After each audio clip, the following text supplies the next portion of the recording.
SSC 2026 শিক্ষার্থীরা স্বাগতম জানাচ্ছি আর এই পেজটা 24 এর নতুন একটি ভিডিওতে। তোমাদের এমসিকিউ দেখা নিয়ে দারুণ সুখবর আজকের ভিডিওতে জানিয়ে দেব। ইতিমধ্যে তোমাদের বাংলা পরীক্ষা থেকে যতটা পরীক্ষা চলছে, গণিত পরীক্ষা থেকে শুরু করে তোমাদের কিন্তু এমসিকিউ দেখা শেষ পর্যায়ে।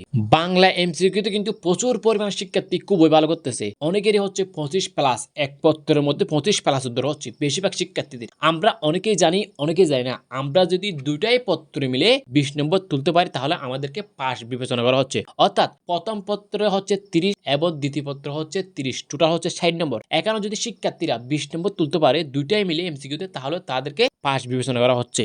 তাহলে গণিত এমসিকিউ কিভাবে দেখা হচ্ছে? গণিত এমসিকিউতে কিন্তু যাদের 9টা হয়েছে তাদের মধ্যে অনেক শিক্ষার্থী পাস করতেছে। সেটা বুঝতে হলে তোমাদেরকে আগে বুঝতে হবে মেশিনে এমসিকিউ খাতা কিভাবে কাটে। দেখো, আমাদের যে 4টা সেট রয়েছে ক খ গ ঘ সেট, এই সেটগুলোর উত্তরপত্র বোর্ড থেকে তাদের কাছে পাঠিয়ে দেওয়া হয়। তারা প্রথমত ক খ গ ঘ এই 4টা সেটের উত্তরপত্রগুলো মেশিনে ইনপুট করে। ইনপুট করার পর তারা প্রথমে ক সেট দেখে, এরপরে খ গ, এভাবে সেট কিন্তু প্রথমে ক সেট দেখবে, মানে সেট যেটা দেখবে সেটা সব আগে দেখে ফেলবে। দেখার পরে যা নম্বরটা হবে সেটা হচ্ছে তোমার, তাকে হচ্ছে কম্পিউটার প্রসেসিং করে টাইপিং করা হবে। এবার আসো, তাহলে তোমরা 9টা পাইছো, যে 9টা পাঁচশো গণিতের মধ্যে যারা তোমাদের হচ্ছে 9টা হয়েছে তারা কিভাবে পাস করতেছো ভালো করে বোঝার চেষ্টা করবা। তোমরা অযথা দুশ্চিন্তা করতেছো। দেখো, তোমাদের যাদের 9টা এমসিকিউ হয়েছে তোমরা শান্তভাবে ঘুম দিতে পারো, কোনো প্যারা নেই। তোমরা হচ্ছে 100% পাস করতে করে যাচ্ছ। কিভাবে করে যাচ্ছ?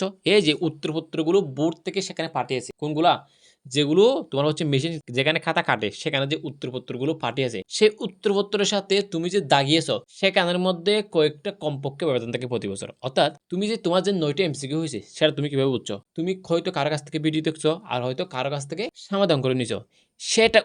সেটার উত্তরপত্রের সাথে এবং হচ্ছে তোমার বোর্ডের উত্তরপত্রের সাথে কমপক্ষে প্রতি বছর 5 থেকে 6টা, 3টা থেকে 4টা ব্যবধান থাকে, বুঝছো?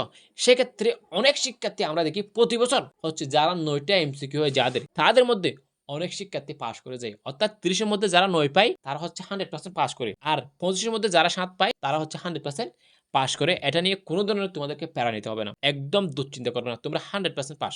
তবে যাদের হচ্ছে তোমার 6টা 7টা হয়েছে তাদের নিয়ে একটু ডাউট আছে। তাদের মধ্যে অনেকে ফেল যায়, আবার অনেক সময় কিন্তু তাদের থেকেও অনেক সময় অনেকে পাস করে যায়। তাই এটা নিয়ে দুশ্চিন্তা নয়। আল্লাহ তাআলা যদি তোমার মঙ্গল চান তাহলে অবশ্যই তোমার হচ্ছে তুমি হচ্ছে পাস করবা। আল্লাহ তাআলা যদি চান যে তুমি 1 বছর পিছিয়ে থাকো, সেটা তো কিন্তু তোমার মঙ্গল আছে বিধে আল্লাহ তাআলা সেটা চাইবে, বুঝছো? তোমাদের জায়গা থেকে তোমরা হচ্ছে অনেকে হচ্ছে চেষ্টা করছো, তোমাদের যতটুকু শক্তি আছে, তোমাদের যতটুকু পাওয়ার আছে, তোমাদের সর্বোচ্চটা দিয়ে তোমরা চেষ্টা করছো। এবার বাকিটা মহান আল্লাহ পাক রব্বুল আলামিনের ফায়সালার উপরে তোমরা ফেলে দাও। যা হয়েছে আলহামদুলিল্লাহ। যদি রেজাল্ট ফেলও আসে তাৎক্ষণিক তোমার কি করণীয়? রেজাল্ট ফেল আসলে কি করণীয়? তোমার কলেজ ভর্তি, তোমার উপভর্তি A to Z ইনফরমেশন, তুমি কি করে কলেজ চয়েস দিলে তুমি হচ্ছে সরকারি কলেজে চান্স পাবা, A to Z ইনফরমেশন আমাদের এখানে পেয়ে যাবা। তাই তোমরা যারা এখন আমাদের চ্যানেলটি সাবস্ক্রাইব করো নাই, অবশ্যই আমাদের চ্যানেলটি সাবস্ক্রাইব করে পাশে থাকবে। আল্লাহ তাআলা সকল শিক্ষার্থীর মনের আশা পূরণ করুক। ধন্যবাদ সবাইকে। আল্লাহ হাফেজ।